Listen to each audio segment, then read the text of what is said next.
الحمدللہ رب العالمین والصلاة والسلام علی اشرف الانبیاء والمرسلین وعلی آلہ واصحابہ اجمعین اما بعد فاعوذ باللہ من الشیطان الرجیم بسم اللہ الرحمن الرحیم ان الذین قالوا ربنا اللہ ثم استقاموا تتنزل علیہم الملائکہ الا تخافوا ولا تحزنوا وابشروا بالجنة التي كنتم توعدون۔ حضرات گرامی قدر، جو آیات اس وقت آپ کے سامنے پڑھی گئی ہیں ان میں اللہ کے نیک بندوں کا جو دین کے اوپر استقامت کے ساتھ قائم رہتے ہیں ان بندوں کا اللہ نے ذکر کیا ہے۔ چنانچہ فرمایا ان الذین قالوا ربنا اللہ، جو لوگ یہ کہتے ہیں کہ ہمارا پروردگار اللہ ہے، یعنی جو لوگ اقرار کرتے ہیں، اعتراف کرتے ہیں کہ ہمارا رب اللہ ہے، ان کو اللہ پر یقین ہوتا ہے، اللہ کی ربوبیت پر یقین ہوتا ہے، اللہ کی قدرت پر یقین ہوتا ہے، اللہ تبارک و تعالیٰ کی جلالت پر یقین ہوتا ہے۔ جو لوگ یہ کہتے ہیں اور پھر اسی پر جم جاتے ہیں، ثم استقاموا تتنزل علیہم الملائکۃ الا تخافوا ولا تحزنوا وابشروا بالجنة التي كنتم توعدون۔ ان پر اللہ کے فرشتے نازل ہوتے ہیں اور کہتے ہیں کہ غم نہ کرو، خوف نہ کھاؤ، اور جنت کی بشارت سنو جس کا تم سے وعدہ کیا جاتا تھا۔ اس آیت کریمہ میں ایمان لانے کے بعد دین و ایمان پر استقامت کا ذکر کیا گیا ہے۔ آج میں تھوڑی سی گفتگو استقامت ہی کے عنوان پر آپ حضرات کے سامنے کرنا چاہتا ہوں، کیونکہ آج سب سے بڑی خامی اور کوتاہی عام طور پر مسلمانوں میں یہی ہے کہ ان کے اندر دین پر استقامت نہیں۔ ایک ہے دین کا ہونا اور ایک ہے دین پر استقامت کا ہونا۔ ایک آدمی اللہ کو مانتا ہے، اللہ کے رسولوں کو مانتا ہے، اللہ کے فرشتوں کو مانتا ہے، تقدیر کو مانتا ہے، اللہ کی کتابوں کو مانتا ہے اور آخرت کو بھی مانتا ہے، لیکن ان ساری باتوں کو ماننا یہ دین ہے، اور ایک ہے دین پر جم جانا، دین پر استقامت کا پا لینا۔ اس کے اندر آج بڑی کمی اور کوتاہی پائی جاتی ہے۔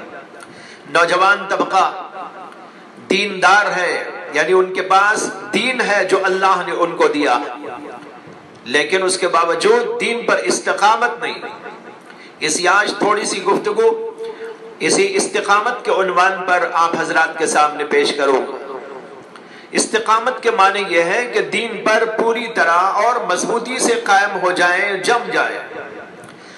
اگر دین پر قائم تو ہے مگر صحیح طور پر اور پورے طور پر اور ٹھیک طور پر قائم نہیں تو اس کو استقامت نہیں کہا جاتا۔ یہ لفظ استقامت اسی سے بنتا ہے لفظ مستقیم، اور آپ قرآن کریم کے اندر یہ آیت بار بار پڑھتے ہیں جو سورہ فاتحہ میں اللہ نے فرمائی، اور ہمیں اور آپ کو اس کے اندر ایک دعا کی تلقین کی، اہدنا الصراط المستقیم، اے اللہ ہم کو سیدھا راستہ دکھا دیجئے۔ اس کے اندر ہے لفظ مستقیم۔ یہ لفظ مستقیم اسی استقامت کے لفظ سے بنایا گیا ہے۔ تو معلوم ہوا کہ استقامت کے معنی آتے ہیں کسی چیز کو ٹھیک طور پر اختیار کر لینا، صحیح طور پر اختیار کر لینا۔ چنانچہ یہاں پر یہی معنی ہے۔ آیت کریمہ کہہ رہی ہے اہدنا الصراط المستقیم، اے اللہ ہم کو سیدھے راستے پہ چلا دے۔ یہاں سیدھے راستے سے دین اور شریعت کا راستہ مراد ہے، جو بالکل سیدھا ہے، صحیح ہے، درست ہے، اور ہر طرح کے عیب سے، کھوٹ سے، کمی سے، کجی سے پاک ہے۔ غرض استقامت یہ ہے کہ دین پر صحیح طور پر اس طرح قائم ہو جائے اور جم جائے کہ اس کے اندر کوئی کمی اور کوئی ٹیڑھ اور کوئی کجی نہ رہے اور مضبوطی کے ساتھ میں جم جائے۔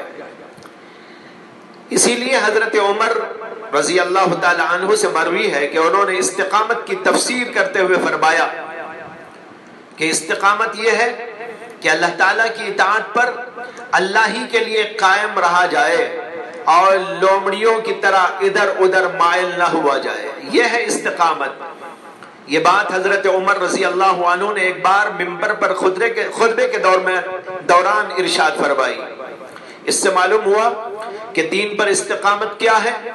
دین پر استقامت یہ ہے کہ نہ افراط ہو، نہ تفریط ہو، نہ بے اعتدالی ہو، ان ساری چیزوں سے پاک ہو اور ٹھیک طور پر دین پر قائم ہو اور مضبوطی کے ساتھ جم جائیں، ایسا نہیں کہ کبھی ادھر کو ڈھلک جائے تو کبھی ادھر کو ڈھلک جائے۔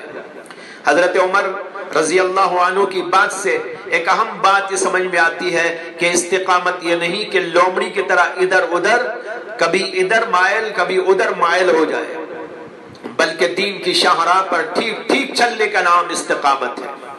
بعض لوگ کبھی دین کی طرف مائل ہوتے ہیں تو ایسا مائل ہوتے ہیں کہ دنیا سے غافل ہو جاتے ہیں، بے پار چھوڑ دیتے ہیں، حتیٰ کہ مخلوق خدا کے حقوق کو بھی غفلت میں ڈال دیتے ہیں، نہ ماں باپ کی پرواہ کرتے ہیں، نہ ان کے حقوق کو پورا کرتے ہیں، نہ بیوی بچوں کی طرف التفات کرتے ہیں اور سمجھتے ہیں کہ ہم دین پر قائم ہو گئے۔ اور کبھی ایسا ہوتا ہے کہ یہی لوگ جو دین کے نام پر ماں باپ کو چھوڑ دیتے ہیں، ان کے حقوق کو پامال کر دیتے ہیں، بیوی بچوں سے غفلت برتتے ہیں اور ان کے حقوق اور ان کا نان نفقہ تک دینے سے جی چھڑاتے ہیں، انہی کو دیکھا جاتا ہے کہ کبھی دین سے اکثر غافل ہو جاتے ہیں اور صرف دنیا کے دھندوں اور دنیا کے پھندوں میں لگے رہتے ہیں اور بیوی بچوں میں پھنسے رہتے ہیں۔ اس کا نام استقامت نہیں ہے۔ استقامت وہ ہے جو حضرت عمر نے ارشاد فرمائی، نہ ادھر نہ ادھر، بلکہ اللہ کے دین کے اوپر صحیح طور پر ٹھیک طور پر قائم ہو جائے۔ یہیں سے ایک حدیث کی شرح بھی ہمارے سامنے آ جاتی ہے، جس میں آتا ہے کہ ایک دفعہ اللہ کے رسول علیہ السلام کے گھر پر 3 صحابہ حاضر خدمت ہوئے۔ اللہ کے نبی علیہ السلام گھر پر موجود نہیں تھے۔ آنے والوں نے ازواج مطہرات سے معلوم کیا کہ اللہ کے رسول علیہ السلام کے کچھ گھریلو احوال بیان کرے کہ آپ گھر میں کیا کرتے ہیں، کیسے رہتے ہیں، آپ کی عبادت کیسی ہوتی ہے، آپ کا طرز زندگی کیسا ہوتا ہے۔ ازواج مطہرات نے ان کو بتایا کہ نبی اکرم صلی اللہ علیہ وسلم کبھی روزہ رکھتے ہیں اور کبھی نہیں رکھتے، یعنی نفل روزہ، کبھی تو لگاتار روزے رکھتے چلے جاتے ہیں اور کبھی چھوڑ بھی دیتے ہیں۔ اور انہوں نے بتایا کہ رات میں نماز پڑھتے بھی ہیں اور آرام بھی کرتے ہیں۔